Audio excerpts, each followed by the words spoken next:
Welcome to this edition of the $1 Million Mastermind Podcast.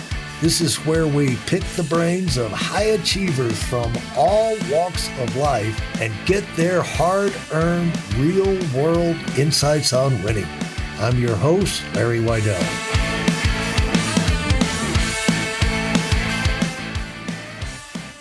This afternoon, we're going to have some fun with Stephen Sashen. Hey, Stephen, how are you doing? I'm doing really well. I could use a nap and a clone.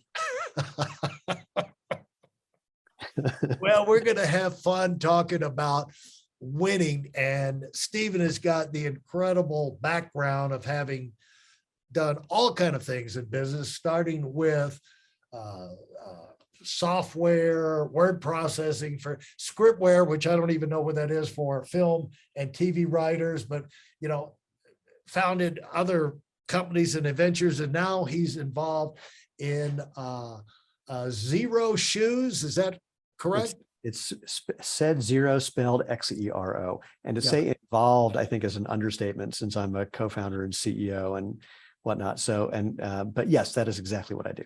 And former stand-up comedian. Oh, yes, there's that. And then, basically my history is summed up with a really simple thing. I'm too old to have gotten Ritalin and I've never had a job. Yeah. Well, let's talk about, you and I started talking earlier and we had to cut ourselves off about this whole thing of looking at winning and learning how this process works, especially if you're on the way up, or if you're changing careers, it's like you're starting over and you have to rework yourself. Or if you get to a big breakthrough and you are all of a sudden now doing something on a whole nother level, your company and your business becomes totally new because of the level. Well, let's not forget the people who started something, exited something, and are starting something new. Right. And what they typically don't realize is the number one cause of entrepreneurial failure is a previous entrepreneurial success.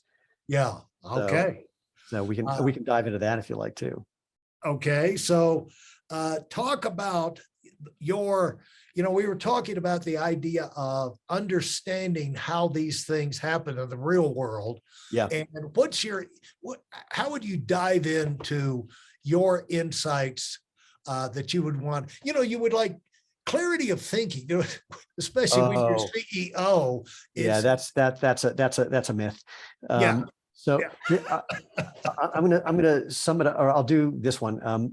When my wife and I co-founded and started Xero Shoes, and that's redundant. One day she said to me, "I feel like I don't know what I'm doing." And I said, "Yeah, you're not supposed to." She's like, "What?" I said, "No one knows what we're doing because no one's ever done what we're doing. And even if they had done something similar to what we're doing, you can't step in the same stream twice. So it's changed since then. Our job is not to know in advance. Our job is to figure out what fire started overnight, despite the fact that nothing changed since yesterday, and figure out as quickly as possible what we need to learn to put it out. So this is not something you can know in advance. And the idea about confidence or having historical knowledge as being a causal factor is just highly, at best, overrated and usually complete nonsense. And how did you come to these conclusions, and how did that dawn on you? Are you at this point understanding things and disabused of prior preconceptions about how things work? Yeah.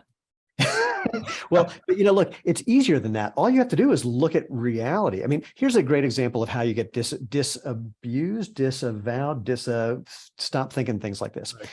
One of them is if you look at books that talk about successful companies, especially where they have a list of successful companies, pick up that book 10 years later and see how many of those companies are still in existence. There you go. You'll find that most of them are not. Harvard Business Review, actually, someone did this where they had some book about, the 10 most successful companies, and 10 years later, 9 of them were out of business.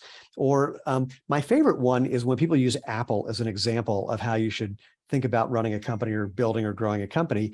And I love that one because one of my best friends from junior high on was John Scully's number 2 man.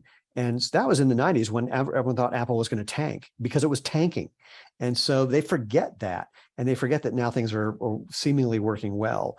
Or, there was a time where people thought Enron was an amazing company, or when people talked about IBM as being a great company right before they laid off 40,000 people.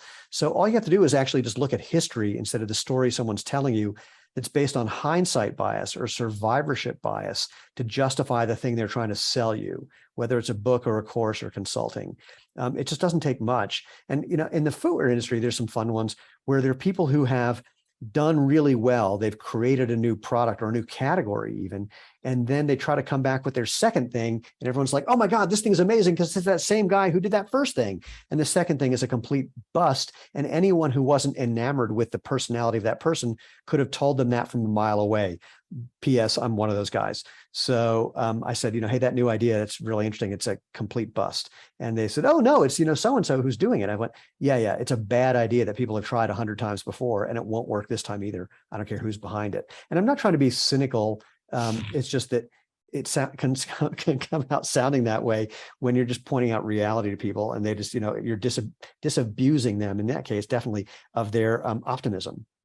Right. And there's no, once you see something, you can't unsee it is right. The point. Yeah. And you can't, there's no advantage. You reach the point where you say, there's no, I might be his friend, but there's no advantage in me lying to him. And it's, I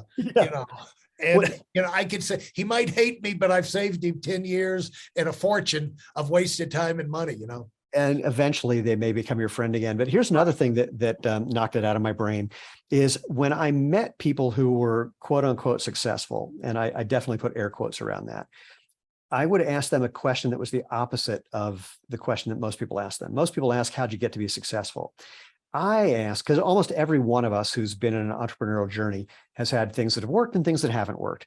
So I would ask questions because I met people who had their net worth be, huge and then drop to nothing and then lather, rinse, and repeat.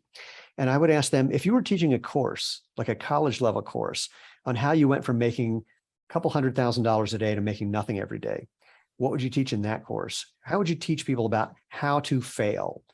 Because that's all reproducible information. That's all something you can learn from. But the how to succeed part is so idiosyncratic and so a matter of unusual times and luck that what are you going to learn from that? Somebody asked me recently, don't you want to go meet Miss Richard Branson? I went, why? They said, well, what could you learn from him? I went, well, pretty much nothing. And the evidence is there's only one Richard Branson. Right.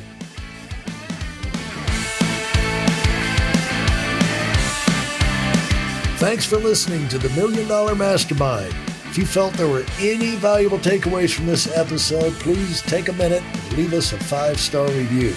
Your feedback is important and really helps us get the word out to a wider audience.